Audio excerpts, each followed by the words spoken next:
So here we are, here's our definition of learning.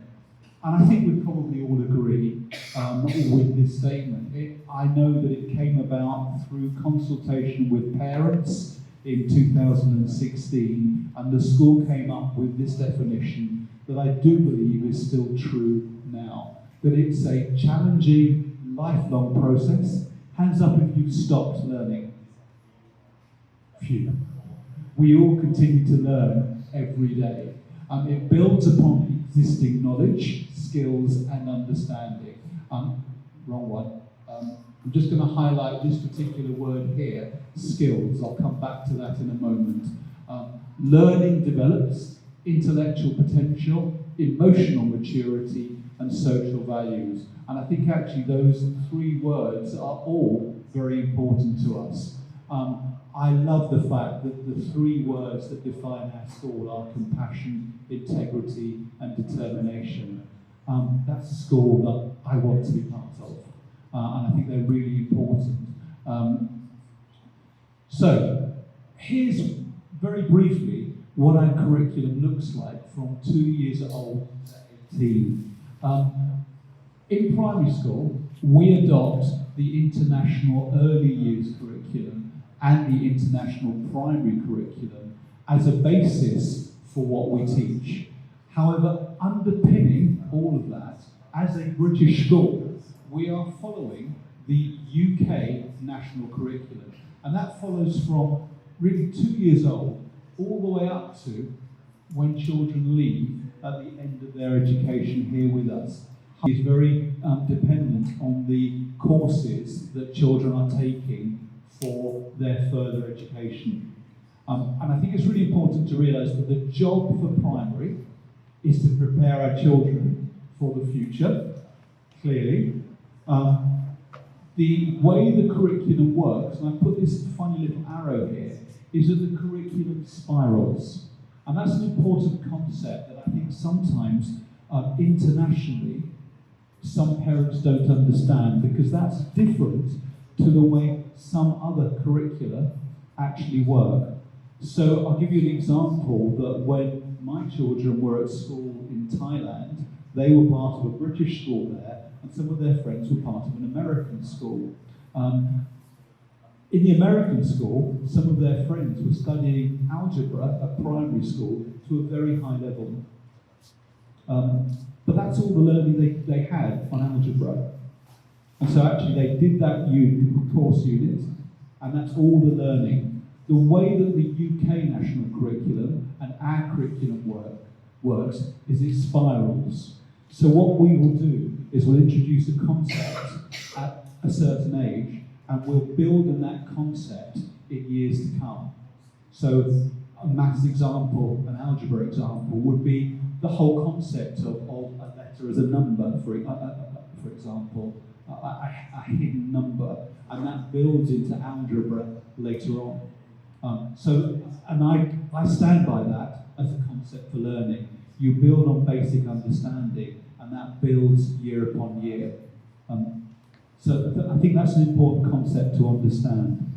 The other thing I feel is really important for you as parents to understand at this stage is that GCSEs are viewed as a very important entry into IB. Research says that actually some schools are IB schools from the beginning. They do a primary years programme into a middle years programme and then into their IB. But it seems as if doing GCSEs introduces an element of academic rigour that allows children to be very successful at IB. And that's the reason why the school continues to choose GCSEs as the entry into IB. But that's what you're entering into, and that's a long way ahead of you for those of you that have children in pre-nursery, of course. But I think it's really important to understand the whole basis as we move forward in our children's learning. So, does that help? An overview understanding? I'm not going to go any further than that. At certain times, We will have curriculum meetings to explain a little bit more of the journey. So, for example, class 4 to class 5 will discuss this part of the journey. When you get into secondary school, after GCSEs, we'll discuss this part of the journey. When you leave reception, we'll discuss this part of the journey. And we will have those parent meetings to help you. It's important to realise, of course, that the school has a regimental.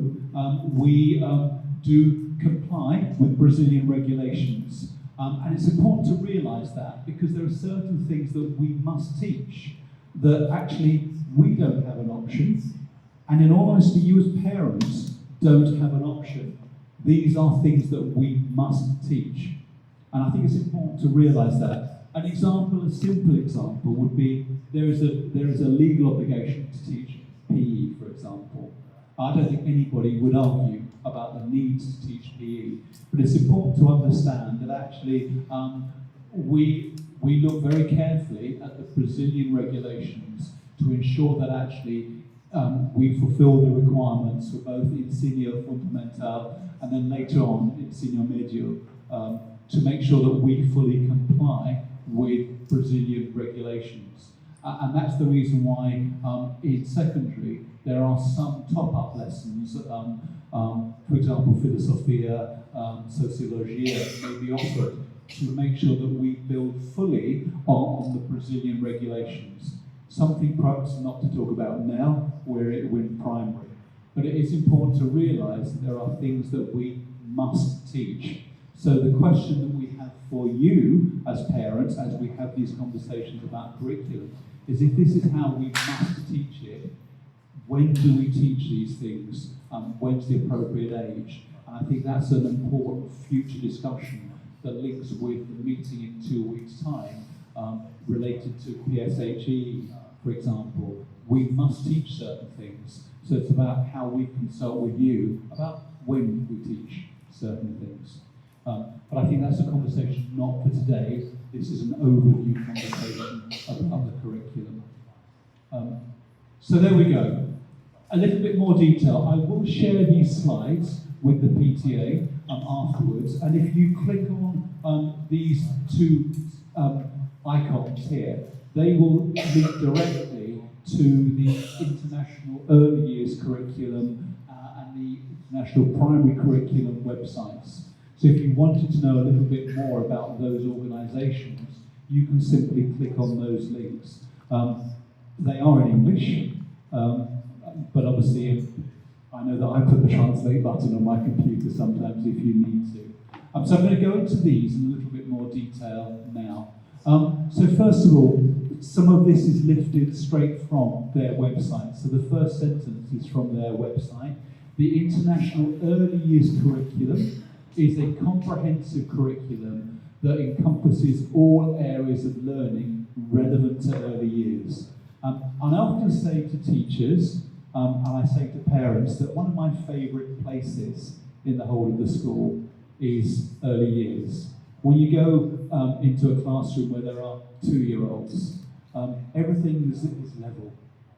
They don't know who I am, they don't know how senior I am, and they just want to play. And that's really important, because it's important to understand that early education is a play-based curriculum. It's not about worksheets. It's about actually a wise teacher helping a child through their play to actually learn the skills that will take them into more formal education later on. It's about actually learning to hold a pen or a pencil. It's about learning some basic number facts and how they relate to each other. It's about learning to relate to each other. And I love that. You know, as well as I do, with young children, if you've got more than one child and they're a similar age, they start by appearing to play together, but when you watch, they're not.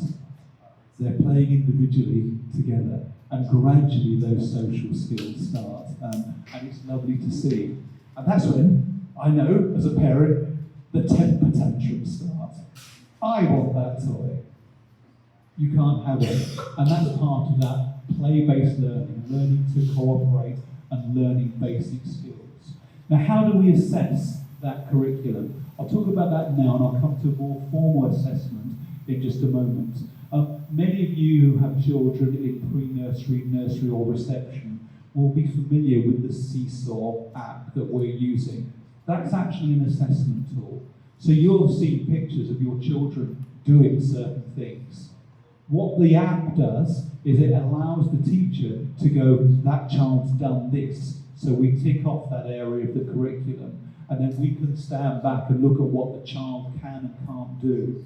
And then the wise teacher in early years looks at what the children in their class can and can't do, and then picks activities that help them to develop the areas that they can't yet achieve.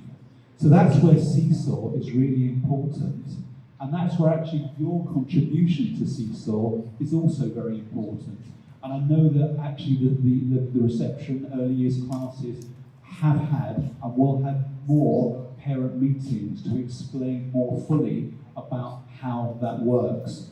Because you may spot things at home that help the teacher at school, and that's where the partnership comes in, especially for early years. So if, for example, your child puts their shoes on alone at home, that shows us that they can dress themselves, or certainly put their shoes on. And a picture from a parent actually helps assess what the child can and can't do. And that helps actually the team, what that aspect of learning take place. I'm not going to go into any more detail about early years, but again, those meetings for parents, where early years are concerned, I think are really important. And I would encourage you, if you're not yet familiar with using Seesaw, please speak to your teacher and they will help you. It's really good fun. I'm married, as you know, to an early years teacher. She often, on a daily basis, shows me the pictures of these children doing amazing things, gathering around a table and looking at the table tennis ball eggs that have suddenly appeared in the classroom and wondering what's inside them. Maybe they're tartaruga eggs, but maybe they're mermaid eggs, as explained this week, for example. And I love the imagination that takes place. So that's early years. And then we move into something that I think probably you are more familiar with, because actually most of you will have seen that your children, or are seeing your children, go through the international primary curriculum. Now this starts from infant 1 and goes all the way through to class 4. And it's guided by evidence-based research, and it is an inquiry-based curriculum. But it's a framework that allows us to develop a curriculum that we think is both international and relevant. So it builds on the UK national curriculum and makes it more international. However, there is an element of danger. And I'm going to talk, I'm saying this deliberately because I believe personally that actually our job as a school is to prepare our children for their futures. I see some nods around here. But actually we don't understand what that future will look like. Jobs that are available now, what's available when I was growing up and a student. So we deliberately promote an inquiry-based curriculum. We want your children to be thinkers, to think for themselves, to be independent, and to research for themselves. And that's why I always put a danger sign here. I love inquiry-based curricula. I love the fact that we develop thinking children. But just be aware, as they grow up, they will question. And that's not wrong. It's how we as parents and how we as a school focus those questions in the right way that's really, really important. So let me just underpin the what an inquiry-based curriculum looks like. It's based on a learning process that allows children to make connections with their previous learning. So that's where the spiral curriculum comes into its own. What we try to do is ensure that children have an opportunity to explore and make connections. And that's why there are entry points in the IPC learning units. It starts, IPC units start with big questions. What happens if? What do you, and it also starts with making sure that we start from a place where children can move forward with their learning. And that's actually quite important to understand. And then actually we try to provide those experiences that allow children to actually take their learning forward. I should say at this point, there are other aspects of the curriculum, because a curriculum is not just about skills, it's about facts, it's about knowledge. So where possible, maths activities and English activities will link to this inquiry-based approach. But that doesn't work for everything. Sometimes you just have to know your times tables. They're really important. So actually, we teach some facts as facts, and maths is a really important example where facts need to be taught as facts. A child needs to learn how to add, subtract, multiply, and divide. So those will be taught as facts, but where actually we can introduce mathematical research into an IPC unit, we will do that. With English, we will try and link books that we teach from. So we're teaching the English subject knowledge linked to the IPC curriculum where possible. But that's not always possible. So another example would be if you are learning about play scripts and about theatre, the language of theatre, actually it might not fit the IPC unit. So we'll look at a play script, for example, that's different. Okay, so that's about the facts.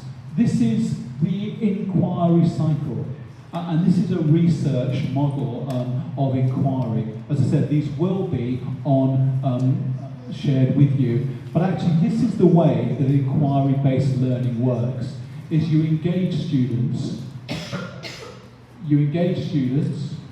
there may be an initial question, that's where the entry point comes in. Students explore and investigate. They then try to explain what's going on with their exploration and investigation. And that might need a little bit of factual teaching, for example. So that's where the art of the teacher comes in. They then expand their knowledge into new situations. An example would be electricity. Here's a circuit, here's how it works. Now let's actually try and expand and explore what happens if you add something else to your circuit. And then actually students reflect on their knowledge and learning before they start the whole cycle again. And often, exit points are those opportunities for students, you've been to some, that's that opportunity for children to either explain what they have done with an art exit point, or actually if it's a science exit point, elaborate and explain, and even experiment further with you as parents. And that's another part of the IPC curriculum that I love, that entry and exit points often involve you as parents. And I'm so glad that this is 2023 and not 2020. Well, we can come back and talk like this, but also we can have those entry and exit points again. So please come to those entry and exit points. Please come to those opportunities to be with your child in the classroom. Because actually we're engaging in learning together. The other bit about that is obviously learning experiences, visits and trips are an important part of that whole cycle.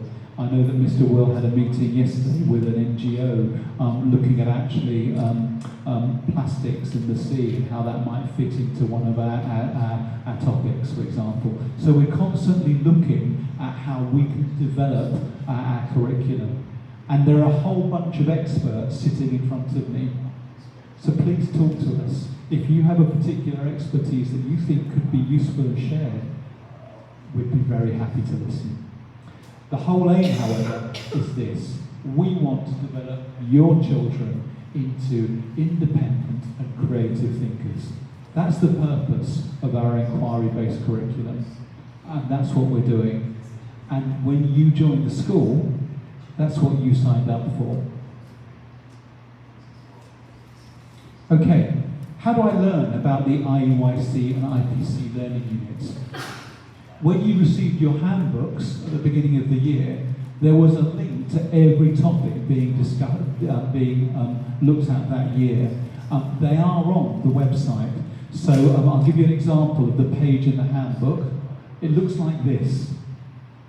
So if you weren't aware, my suggestion to you is to go back to the handbooks that we gave you at the beginning of the year. And if you want to know more about what your child is going to study this year, go on to this page in the handbook.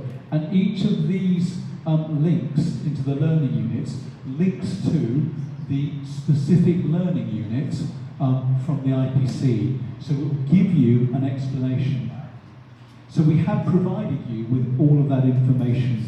Alongside that, you will obviously understand that we run English workshops, maths workshops and Portuguese workshops.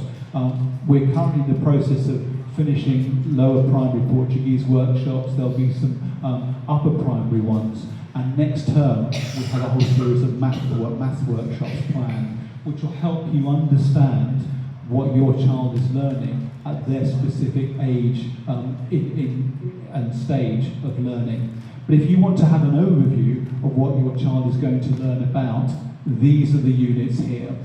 So please go and look. If you can't find them, please contact Stefania. I'm sure that she'll be able to send you another PDF version of the handbook so that you can look yourselves. Okay. The other part of the IPC is that the IPC has some personal, international and subject learning goals. And this does link very much to the IB. So actually we're starting at 2 years old, but they link very much to the IB at 18 years old. Because the IB has a number of personal learning goals that a school must teach or adhere to if they are to be an IB school.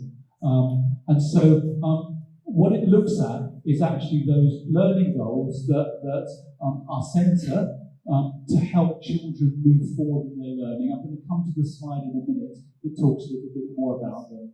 And we want children to be internationally minded. And I think you've joined TBS, I know, because you are internationally minded parents. And I'll say this, I'm so pleased to see where your children at 18 end up around the world, at top universities around the world. And every year it makes me think, wow, your children are going here, and here, and the impact that they can make on international society excites me. But those international learning goals shape the ethos of IPC and then the IB. And there are 8 what they call dispositions, but I'll come to them in another slide. Here's the slide. You'll see these signs on the wall there, these little symbols that we're creating. And here are the things that we think are important for our students to have. Probably the most important things for children to learn, that they are caring, that they are inquirers, that they are knowledgeable, they are thinkers, they are communicators, they are leaders, they are resilient, creative, principled, and collaborative. Now, I don't think anybody would disagree with those, but they very much link to IB ideals as well. So again, the journey of learning is connected from 2 years old all the way through to 18. And that's really important. I love to see our 4 years olds talk to their teacher and go, I think I was being resilient there. And it makes me smile because actually children love the power that knowledge gives them. So if you teach a child a complicated word at a very young age, they grasp that and they love that. I can remember a child coming up to me and saying, "Oh, that child showed me that they had tenacity." And that was a 4-year-old again. It's really powerful and really exciting to see children grasp learning at that level. And I think sometimes the biggest ceiling that we put on education is the ceiling that we put on our children's learning ourselves. I'm talking as a teacher, but also as a parent there when I look at my own children. So, I'm moving on into assessment here, and I know that actually the PTA asked me to talk about assessment because it's quite important. Looking at my time here, I think I'm in good time still. There are 3 parts to assessment for me. There's what the teacher learns in the classroom. There's how we check which we call formative assessment, how we check that assessment is accurate, that's summative assessment, and then what we say to you, and that's reporting to parents. So the most important part of our assessment cycle is actually this part, what the teacher is finding out about your students. It's actually not about the exam, the test. And I really need, if there's one thing I'd like you to learn from today's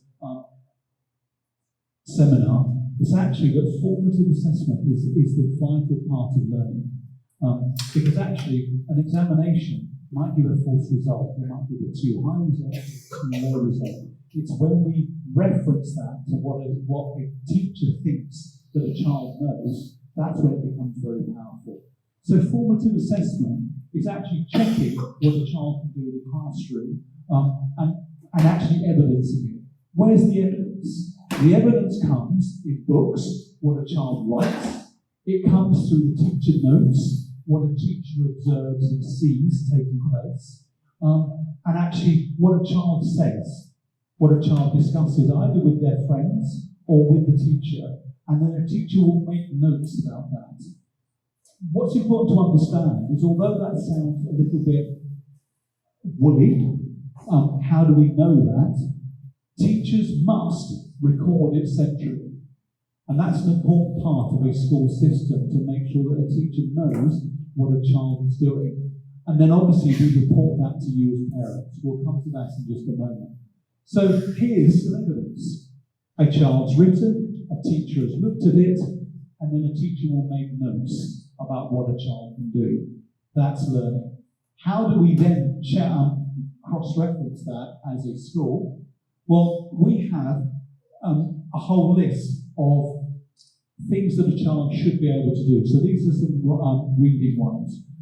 So this is a learning goal here. These down here are the bimesters, bimester 1, bimester 2, 3, and 4. So each bimester, what we're asking teachers to do is to check these particular learning objectives and actually mark them in a central place. So they're recording what a child can do. So in a sense, that's your mark book, the grade book. Now, we won't assess everything every term. This is where, as teachers, we carefully look at what a child should be learning. And then how do we report that? Because actually, if we tried to report on everything, that would be a crazy report. So what we then do is we look at certain ones that we are going to report to you at each bimester, and they're the ones in red that we see are the key ones that you need to know about. So each bimester, we will report to you on core areas of learning. Another thing to understand is that all of these yellows then link to bimester grades. This is where it becomes quite complicated. So actually, we check that how a child is doing on this learning objective. Then we look at all the learning objectives for a particular subject. So in this case, English. And actually, how a child is doing will then link to the bimester grade that we give you. So if a child is beginning, and we have a three-tier level of assessing. So if a child is beginning something, they're beginning to learn, we allocate that a points grade. If they're developing it, they sort of understand it, but they might not be there yet. If they're mastering it, then they've really got it.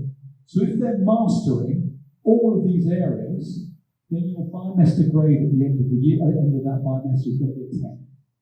Because they've got everything, and we need to push their learning forwards. If it's a combination of some beginning, some developing, and some mastering, that's when you get the lift of grades. So 5 or 6 being okay, they're probably where they should be. If they're higher than 5 or 6, they're obviously probably in advance of where they should be. Hope that helps. It's quite complicated, the formulas behind this, but actually there is a reason for the bimester grades that we give, and that's what underpins all of that. And then there's the other part of that, which is the summative assessment. The summative assessment is checking that actually our assessments as teachers are accurate. Now, summative assessment might be small, it might be a quiz at the end of the learning unit, it might be looking at what a child says at an exit point. But once a year, in November, we also undertake a GL assessment. And that's an internationally based assessment in English and maths that checks how your children are doing against an international benchmark, an international standard. Again, we report that to parents in the reporting section. So actually, we will report your GL grade. But it's important to understand as parents what the GL grade really means. And I think this is the next part I'm going to spend 2 or 3 minutes talking about.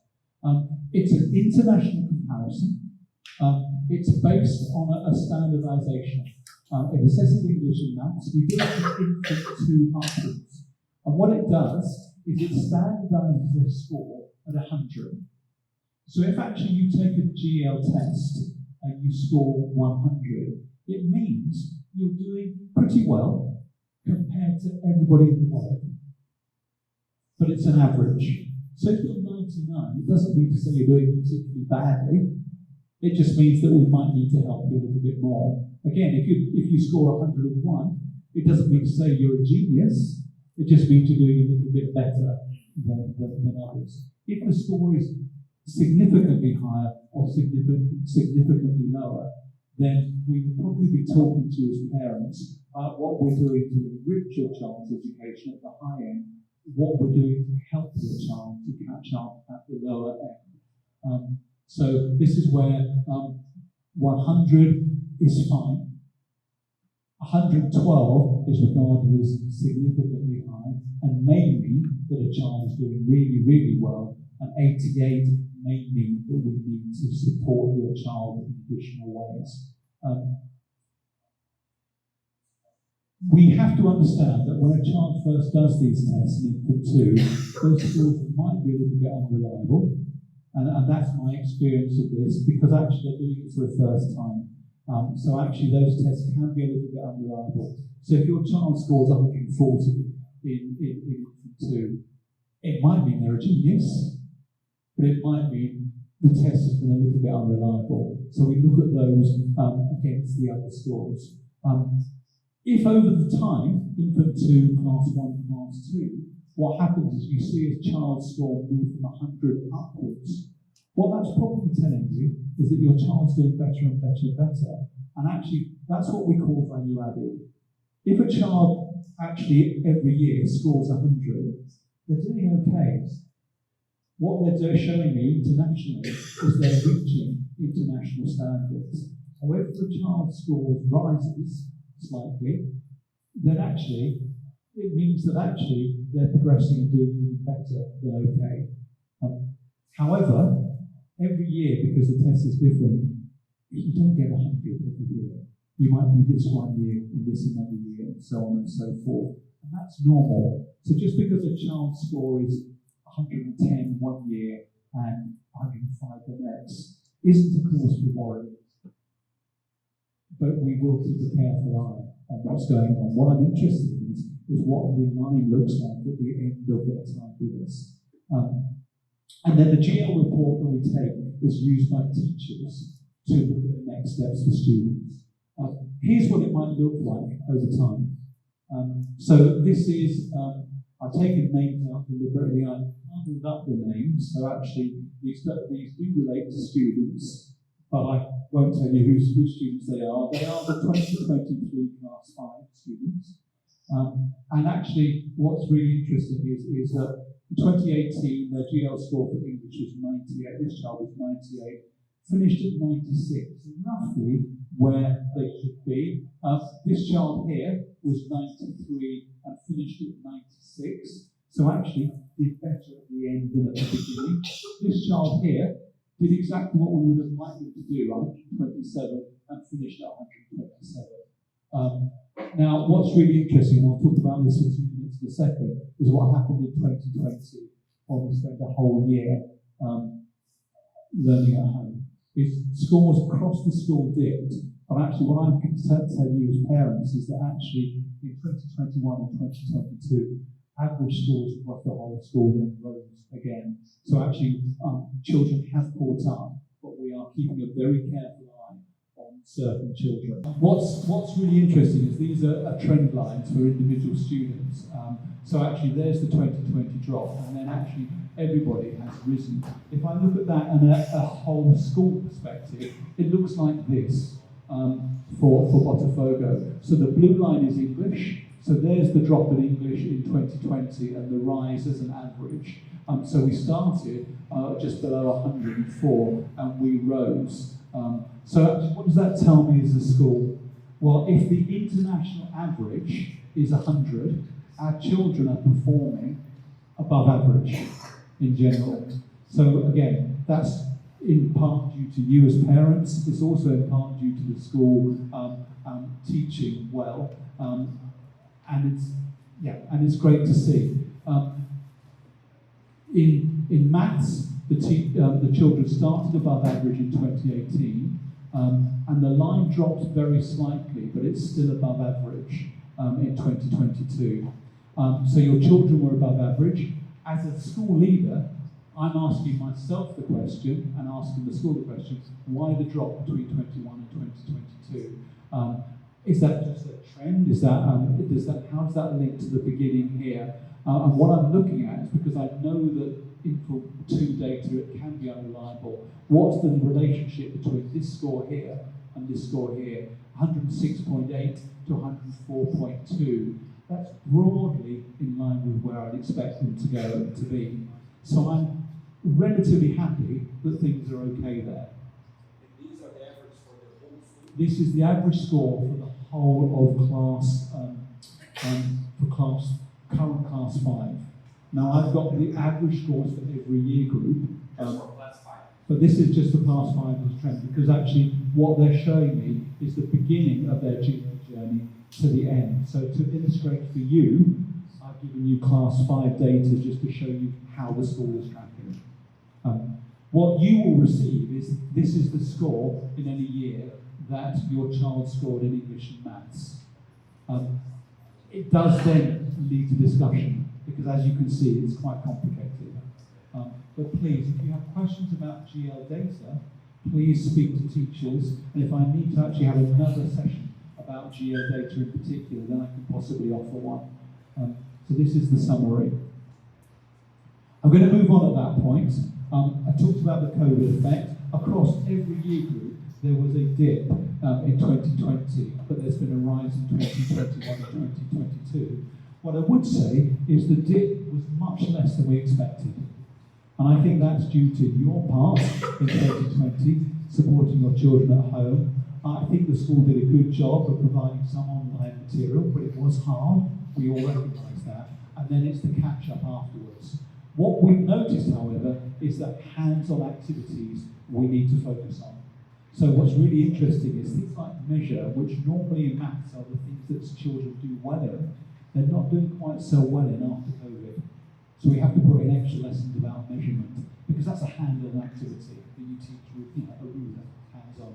So it's those hands-on activities that children missed in the COVID years that we're really focusing on to make sure that children are caught up. And I think in particular, if you had a child in reception class in 2020, they're the cohort, the group of students that we're really particularly focused on. because that's a crucial year in education. And so that's the year that I'm really keeping my closest eye on to make sure that we put extra resources into the Reception 2020 cohort to make sure that they are where they need to be. They're the ones that are now currently Class 1. So they're the ones that I'm keeping a little eye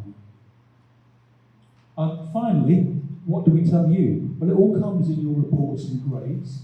So the formative assessment is used to derive the grade. And actually, we want to continually improve the report format. We think it's better this year than last year, but we've got plans to make it simpler and easier for you to understand next year as well. So please talk to us if actually you don't understand the report. We will try and look at improvements there. And I'm almost at the end, you'll be pleased to know. Other important matters. Homework. We have a homework policy. Homework is an important opportunity for children to practice skills that they've learned.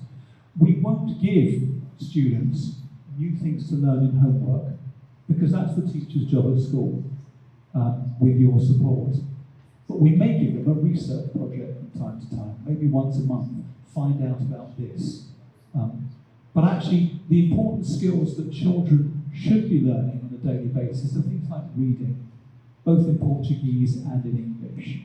Basic math skills, learning times tables. So we'll probably give you homework that's either reading, or linked to Bug Club, or linked to TT Rockstars, for example, to practice basic skills. And the more those basic skills are practiced, the better your children will do in school. I can promise you that. There are definitely causal links there. And times tables is a really interesting one. When I grew up in school, times tables wasn't trendy to teach times tables. And I had to learn them when I was a little bit older. But I can tell you that actually, if you know your times tables like this, how much it really helps. So if you know that 7 8 are 56 and the background behind it, then actually you're going to do really well. So please, if you could help in any way, it's reading in times tables. Can I also just make a note about attendance? An important note, that 80% pass in an exam might be really good, but 80% attendance means your child's taking a day off a week. Does that make sense? So if you have 80% attendance, your child's only here 4 days out of 5. So actually, if your child's only here in a school year 4 days out of 5, they've missed out on a fifth of learning. So please look at child attendance. That's a plea from me to you as parents. Attendance is really, really important. If your child's at school, we can help them to learn. If they're not at school, please don't blame us if your child's not doing as well as we think they should be doing. And then actually, what we're doing with all the data that we're getting is we're trying to provide additional opportunity for either children to catch up if they're a little bit low, if the GL or the grades tell me they need to catch up, or to enrich students who are doing really well. And we're constantly looking at booster groups. So if you're invited to a booster group, it's because actually we think we can help more. A lot of the booster groups start just before school starts for half an hour, but actually we're looking at ways to increase the number at different times in the school day and even after school. So we're constantly looking to improve our booster groups. And then the last important matter that Mr. Andy said is an important thing to remember, is that there are transitions that we need to look at and help you as parents and your children to transition. There are 2 really important transitions, probably 3. Reception to infant 1, infant 2 to class 1, and then class 4 to class 5, where actually we need to take real care to make sure those transitions work very, very well. Sometimes we do mix children, and the reason for that is actually because we look very carefully at what we think are the best mixes for children's learning. Friendship's an important part, but it's not the only part of class mixing. So sometimes it's good that children are friends together. But I think you'll probably say the same as me at this point. sometimes friends can stop each other from learning. So when we mix a class, we're looking carefully at friendship, but also the ability for children to learn, and where a friendship can help, but also where a friendship doesn't help, that mixing. So that's why we mix from time to time. And I think it's important to realise that mixing in a school is really important, because it helps reset a class as a place for learning. But thank you for coming. I hope that's been useful for you.